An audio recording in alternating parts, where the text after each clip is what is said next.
Talk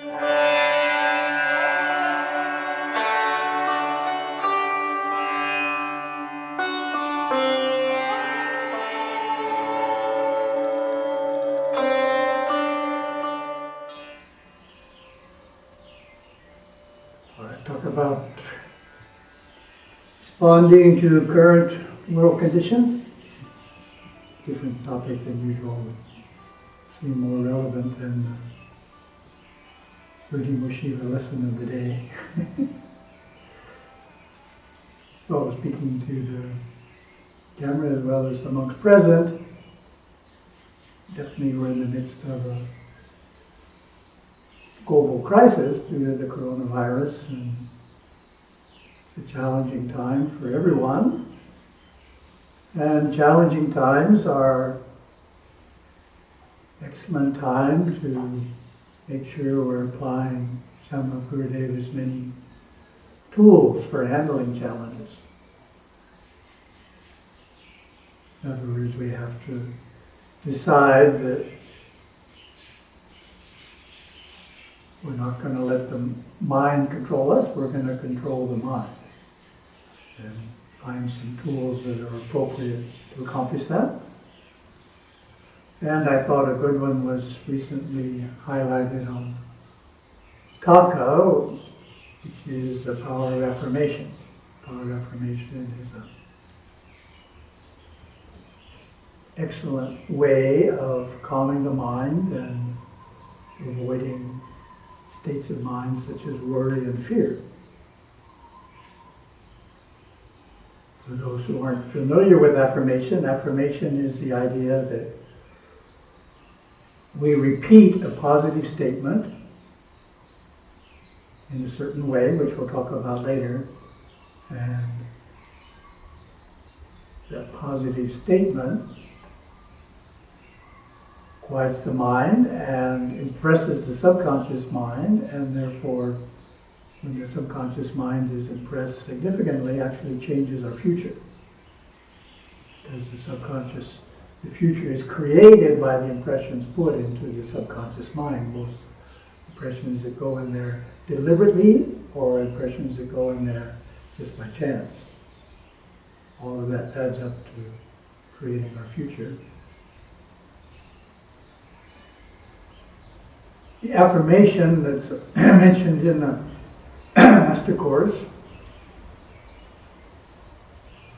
for quieting the mind and ridding it of worry and fear is I'm all right now. Repetition of I'm all right now helps us focus on the fact that in the present moment we're actually okay, and if we can keep focused on the present moment, we'll continue to be okay. It's just our thoughts about the future that could cause us to worry and become disturbed. But there's no reason to become worried and disturbed. Worry is not a positive mental activity. Some individuals are so used to worrying that they would feel strange if they didn't. But looked at from the overview, there's no benefit from worry. Gurudeva even says if you worry enough about something, you can actually create what you're worrying about. So we don't want to do that. Let's think about something positive and create that instead.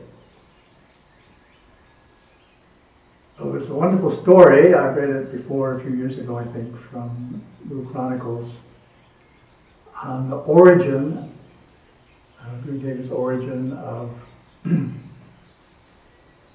finding the idea that I'm all right now. And it's from Guru Chronicles. Guru Chronicles, when Gurudeva was young, calls him Robert, but I'm not comfortable calling him Robert out loud, so I'm going to call him Young Gurudeva. Like Young Sheldon, doesn't even know the television show Young Sheldon. So we have Young Gurudeva in our story. Among Young Gurudeva's favorite radio shows was The Lone Ranger. a serial adventure that was broadcast from 1933 to 1954. In the story, a heroic masked Texas Ranger gallops on his horse Silver to right injustices, helped by his clever Indian partner Tonto. The weekly half hour was addictively popular with kids eager to be enthralled. Among them, young Gurudeva, who never missed an episode. So those of you who are not old enough to have listened to radio shows before 1954, this was the equivalent of watching television. The radio shows would have all kinds of sound effects, and you hear the horse galloping along, guns shooting, and all kinds of things. So it wasn't just talk; it was actually sound effects and different players of different roles and all. So it was very, very exciting shows, pre-television. One cold December day in the early 1930s, young Gurudeva's father took his son on a supply errand to the village of South Lake Tahoe. There in Fallen Leaf Lake, which is off the main roads, 3 miles away, to pick up the mail and stock the family pantry. They had a custom-made truck, black in color as all automobiles were in that day. They had 2 large skis mounted in front instead of tires, and dual-wheel metal snow tracks in the rear, so they could drive on the top of the lightly packed snows without a need for roads. Very clever. It had a fabric roof, no side windows, and the back was an open flatbed for carrying supplies. On this day, father and son were running late, and that was not good.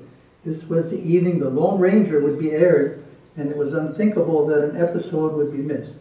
But the unthinkable was happening. It was a moment the young boy would remember the rest of his life. Quite often, the snowmobile would become stuck in the snow. This might delay us an hour or two. Oh, now we're into Gurudeva's first person. Quite often, the snowmobile, young Gurudeva's first person. Quite often, the snowmobile would become stuck in the snow. This might delay us an hour or two as my father worked to release it so that we could proceed. Each time we went to the village on the way home, I observed my thinking faculty being disturbed and worried for fear that we would not arrive in home for me to listen to my favorite radio program. I hated to miss the sequence of the program, such as Captain Midnight, The Lone Ranger, and Jack Armstrong, the All-American Boy. This was the first time I became aware in the area of the mind that always worries. There I was, though, and I didn't like it.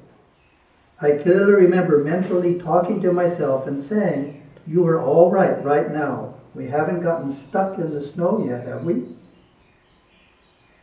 At that early age, I actually saw awareness coming out of the area of the mind that always worries and entering a total consciousness of here and now.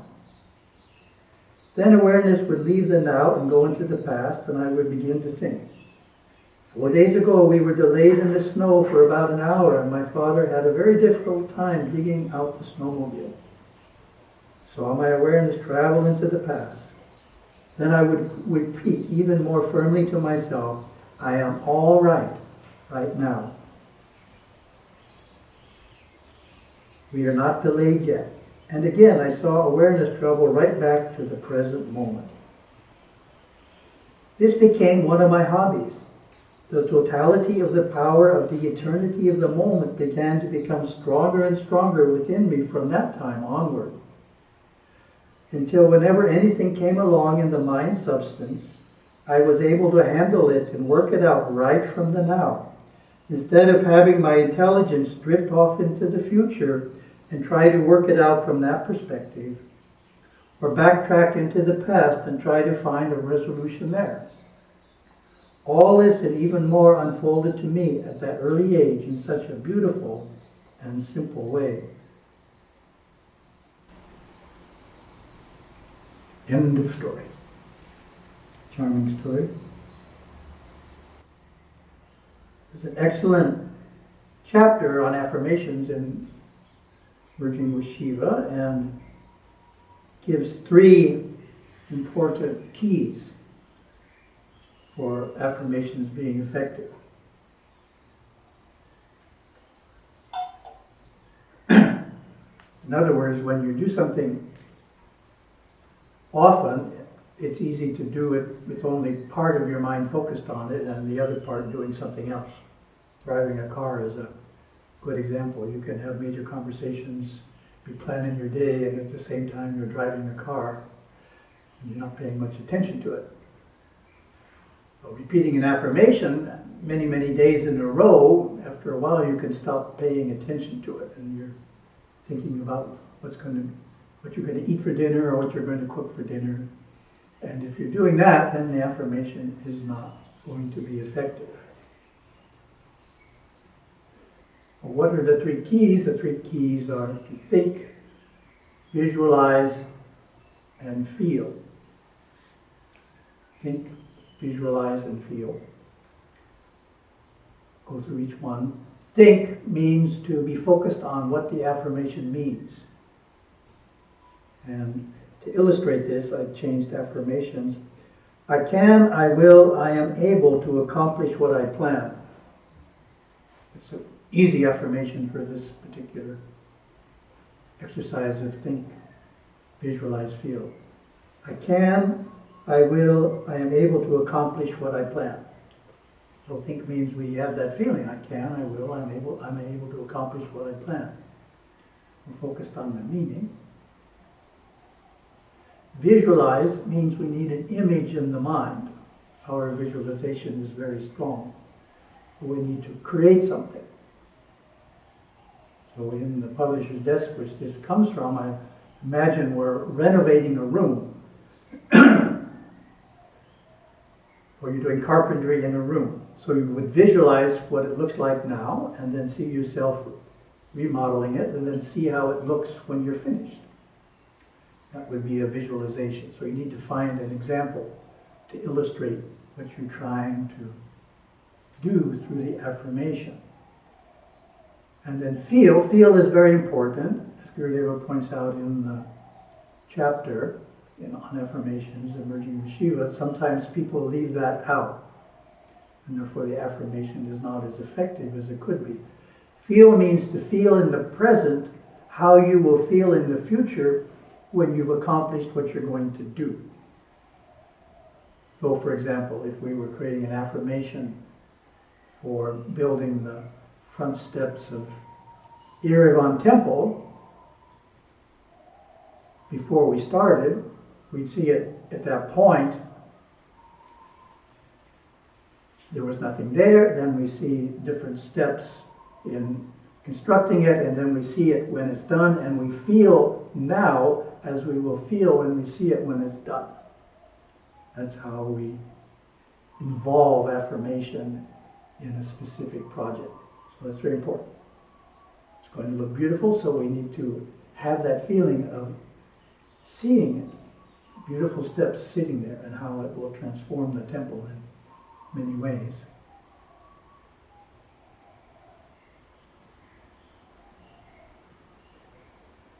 Last idea on affirmations is a group affirmation. Monastery has a group affirmation that we say every morning about our areas of service, visualizing them going well. And once a month, the whole monastery works on the Yerevan Temple project. And the day before that, we have a special affirmation for Yerevan that we all say together once a month to help manifest the completion of Yerevan Temple's construction. Now, affirmations as a group are an important part of monastic life. And we thought many years ago it would be great to create a sample affirmation for families.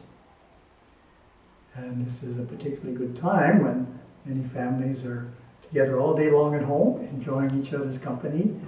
One of the activities you could do is to say a family affirmation at least once a day. And this is a sample one.